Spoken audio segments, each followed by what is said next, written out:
আসসালামু আলাইকুম প্রিয় দর্শক, আমি জেসমিন ক্যাফ অ্যান্ড ব্লগস থেকে সবাইকে আমন্ত্রণ জানাচ্ছি গাওয়া ঘি তৈরি করার রেসিপিটি দেখার জন্য। প্রিজারভেটিভ ছাড়া কোনো প্রকার কোনো কেমিক্যালস ছাড়া ঘরে কিভাবে গাওয়া ঘি তৈরি করেছি সেটা আজকে আপনাদের সাথে শেয়ার করছি। প্রথমে আমি এখানে দুধের সর একটু একটু করে জমিয়ে নিয়েছি। প্রতিদিন যে দুধটা আমরা খাই তার থেকে তুলে নিয়ে এখানে আমার 10 থেকে 12 দিন লেগেছে এই সরটা জমাতে। তো আপনারা যদি চান আরও কিছুদিন বেশি করে সর তুলে নিতে পারেন।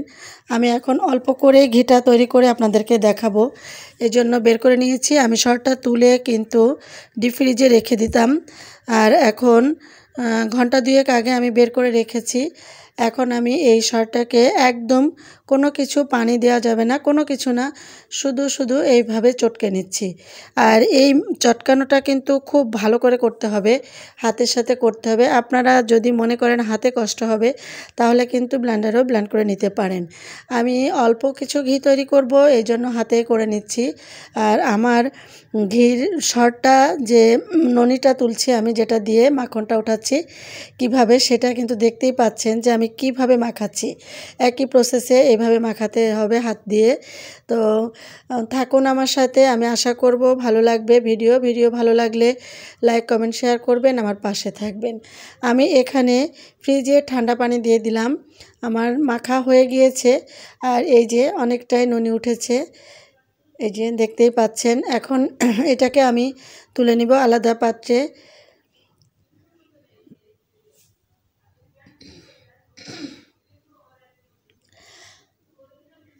আমি এই যে সম্পূর্ণ মাখনটাকে তুলে নিয়েছি, এখন কড়াইতে দিয়ে চুলায় দিয়ে দিয়েছি। আর এ পর্যায়ে কিন্তু আমি লো টু মিডিয়াম ফ্লেমেই কিন্তু আমি জাল দিয়ে নিচ্ছি।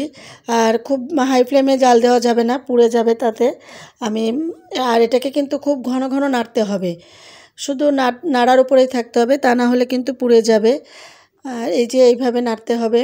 আর এই ঘি তৈরিটা কিন্তু এই ধরনের কড়াইতে করবেন। আমরা রেগুলার যে রান্নাগুলা করে থাকি, আগে যে কড়াইগুলো পাওয়া যেত, অর্থাৎ ননস্টিক ছাড়া যে কড়াইগুলো আছে, সেই কড়াইগুলোতে ঘি তৈরি করলে কিন্তু ঘি ভালো হয়। তো আমি সেই ধরনের একটি কড়াইতে ঘি তৈরি করে নিচ্ছি। আর একটু ধৈর্য ধরে অনেক সময় এভাবে জাল দিয়ে নিতে হবে।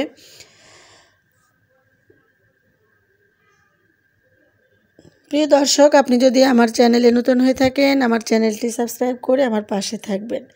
যদি আমাকে ভালো লাগে বা আমার রেসিপিগুলো ভালো লাগে তো সাবস্ক্রাইব করে পাশে থাকা বেল আইকনটি ক্লিক করে দিবেন, যাতে করে আমি যখনই এই ধরনের কোনো ব্লগ ভিডিও দিব আপনি সবার আগে নোটিফিকেশন পেয়ে দেখে নিতে পারেন। আর এখনও যদি কেউ একটা লাইক দিয়ে না থাকেন, প্লিজ একটা লাইক দিয়ে কন্টিনিউ করেন। আপনার একটা লাইক হয়তো একটু কষ্ট হবে না, কিন্তু আমার অনেক বড় উপকারে আসবে। তো আমি কিন্তু জাল দিয়ে নিচ্ছি, দেখতেই পাচ্ছেন এখানে কিন্তু অনেকটাই ঘি উঠে আসছে, এই যে। আর খুবই সুন্দর একটা ফ্লেভার পাচ্ছি। আপনারা যখন জাল দিবেন তখনই বুঝতে পারবেন কত সুন্দর ফ্লেভার। আর নিজের হাতে তৈরি করা ঘি, কোনো প্রকার ভেজাল নেই, ভেজাল মুক্ত ঘি। বন্ধুরা, আপনারা যদি ফেসবুক পেজ থেকে আমার রেসিপিটি দেখে থাকেন, আমার পেজটিকে ফলো করে দেওয়ার অনুরোধ রইল। আমার পাশেই থাকবেন, আমার রেসিপিগুলা ফুল ওয়াচ করে দিবেন। তো এই যে আমি নেড়ে চেড়ে আবারও ধৈর্য ধরে নাড়ছি, নাড়তে নাড়তে কিন্তু ঘিটা উপরে উঠে আসছে, এক পর্যায়ে একদম হয়ে যাবে। তবে নাড়া কিন্তু বন্ধ করা যাবে না, তাহলে পুড়ে যেতে পারে।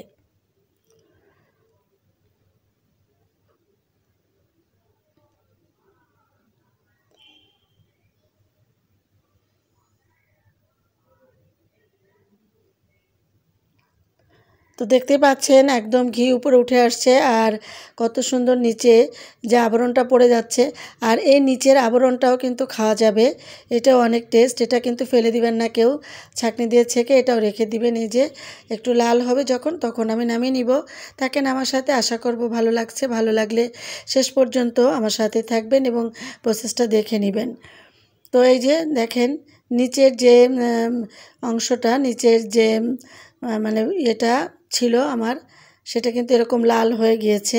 তো আমি নিচের অংশটাও কিন্তু রেখে দিব, আর ঘিটা আমি একটা ছাঁকনি দিয়ে ছেঁকে নিব। আমার ঘি কিন্তু জ্বালানো হয়ে গিয়েছে। আমি এই যে দেখিয়ে দিচ্ছি, একটা ছাঁকনি দিয়ে আমি ছেঁকে নিয়েছি একদম পিওর ঘি। আর যে ঘিয়ের সাথে যে এটা ছিল নিচের যেটা অংশটা, সেটা কিন্তু আমি রেখে দিয়েছি। আশা করব আমার আজকের রেসিপি ভালো লেগেছে। ভালো লাগলে আমার সাথেই থাকবেন। আজ বিদায় নিচ্ছি। আল্লাহ হাফেজ।